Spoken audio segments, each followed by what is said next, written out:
Kwa majina naitwa Dr. Joseph Gaspar Kimaro, ni mganga mfawidhi wa hospitali ya rufaa mkoa wa Temeke. Tunaendesha zoezi maalum la kutoa huduma ya bure ya upimaji wa maradhi mbalimbali, ikiwa ni sehemu ya kusherehekea wiki ya huduma kwa mteja.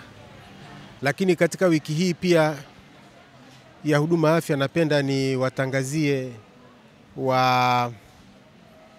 wateja wetu wote na wananchi wote wa Temeke na Kigamboni na wilaya zinazopata huduma hapa kwamba tumeendelea na maboresho makubwa ya hospitali, na sasa tumeshafungua rasmi ICU yetu, na mgonjwa mmoja tayari amesharuhusiwa kwenda nyumbani kutoka kwenye ICU, na huyu ni mgonjwa ambaye alifanywa upasuaji wa fuvu kutokana kwamba alipata ajali iliyosababisha avujie damu kwenye fuvu.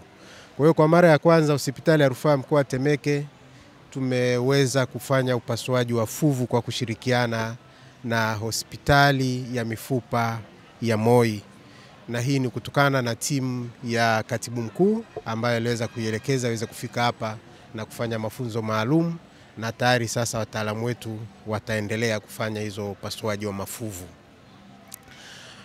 Lakini tunaendelea na huduma zingine, huduma za kusafisha figo, huduma za upasuaji wa aina mbalimbali, na sasa tumeongeza mtambo maalum wa kufanya upasuaji wa kutumia tundu. Huu ni mtambo wa kipekee ambao kwa sasa tunao hapa Temeke, umeshafika, na kwa sasa hivi tumepeleka wataalamu wetu katika maeneo tofauti tofauti kwa ajili ya mafunzo, na mwezi ujao wengine tutawapeleka Zanzibar kwa ajili ya mafunzo ya zaidi ili tuweze kuanza huduma. Kwa hiyo tunatarajia mpaka ikifika mwezi wa 12 tutaanza kutoa huduma za laparoscopic surgery, ambayo ni huduma ya kisasa kabisa na bora, ambayo itamfanya mtu anafanywa upasuaji mkubwa na anapata nafuu ya mapema. Lakini tumeongeza pia huduma kwa kina mama wajawazito, ambapo kwa sasa mama mjamzito ambaye yuko kwenye uchungu ana uwezo wa kufuatiliwa uchungu wake pamoja na hali yake yeye mwenyewe bila kuunganishwa na waya wowote. Tunaita ni wireless CTG kwa ajili ya kumonita maternal heart rate, fetal heart rate, lakini na uterine contraction. Ni system ambayo kwa sasa tunaamini hiko hapa Temeke peke yake, na pengine wengine wangependa kujifunza, basi tunawakaribisha waje kuona namna tunavyohudumia kina mama. Na hii inaenda na sambamba kabisa na ndugu wa wagonjwa, au ndugu wa hawa kina mama wanaokuja kujifungua, kukaa na wapendwa wao katika vyumba vya kujifungulia, yani labor care guide. Ile tunaendelea nayo kama kawaida. Huduma nzuri ya tiba asilia, na tiba zetu zinafanya vizuri sana. Kuna kina mama waliokuwa na mauvimbe kwenye vizazi, yani uterine myoma.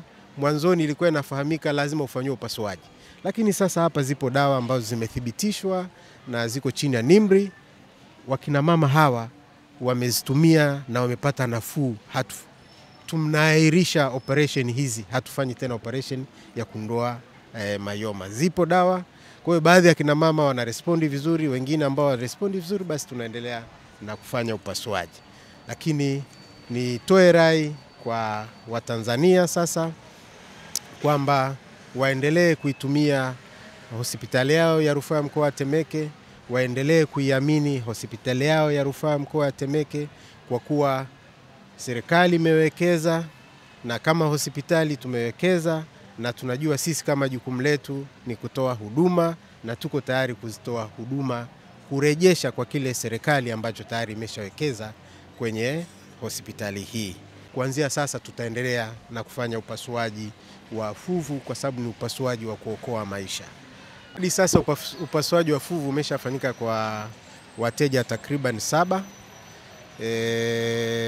6 tumefanikiwa, na mmoja ilikuwa ni bahati mbaya kwa sababu walikuja katika hali ambayo ni mbaya sana, alikuwa amepoteza damu nyingi sana ambazo zilivilia kwenye kichwa. Majina anaitwa Shawari Juma Mahege, mkazi wa Twangoma, Kigamboni hiyo. Leo nimefurahi, nimepata huduma hapa ya vipimo mbalimbali, kujua afya yangu na mengineyo, nimeridhika. Huduma nimeona mzuri, wala hakuna foleni na nini, unaenda kwa wakati vizuri tu, wala hakuna shida. Hapa kwa sababu nimesikia kuna huduma kwa wateja, wanasema wiki ya huduma kwa wateja, na mimi ndio maana nimepata mwamko, nimekuja kupima na kujua afya yangu mbalimbali. Kuna huduma hususan sana ya macho, ndio imenivutia sana mimi. Nawaambia waboreshe tu kama hivi, matukio yawe mara kwa mara, watuletee Temeke, kwa sababu kama sisi tunaokaa mbali na mji kidogo, tukipata fursa kama hii ya kuja Temeke, tunapata huduma kama hii mzuri. Naitwa Jafari Mohamed Ngaima. Nimepokea kwa furaha na ni huduma mzuri kwa sababu tunapata kujua matatizo yetu ya shida zetu na tunapata uelewa vile vile, na tunashukuru kwa hilo. Ushauri wangu, huduma hizi zisiwe mjini peke yake, mpaka vijijini zifike, kwa sababu vijijini ndio kwenye changamoto nyingi. Maana miundombinu kule haiko vizuri sana. Kwa hiyo ukifika vijijini kule nao utakuta matatizo labda mtagutua kwa wingi sana. Nimepata dawa, nashukuru. Kwa majina naitwa Lydia Enoki Mwaipopo. Nimefanikisha dawa, kwa hiyo naenda kuzitumia nyumbani. Yaani leo huduma ni nzuri, sijapata picha. Nzuri kweli kweli, mpaka nimeshangaa nikasema kuna nini leo. Kwa hiyo nashukuru kweli, maana imekuwa leo maajabu, sio kama siku zingine za nyuma. Wito wangu waendelee, hata hao wengine wa siku zingine nao wajitume kama nyie mlivyojituma leo, itapendeza. Madaktari pia nawashukuru, wanajitahidi, mpaka nililazwa pia wamejitahidi. Kwa hiyo waendelee na huo moyo. Lydia Enoki Mwaipopo.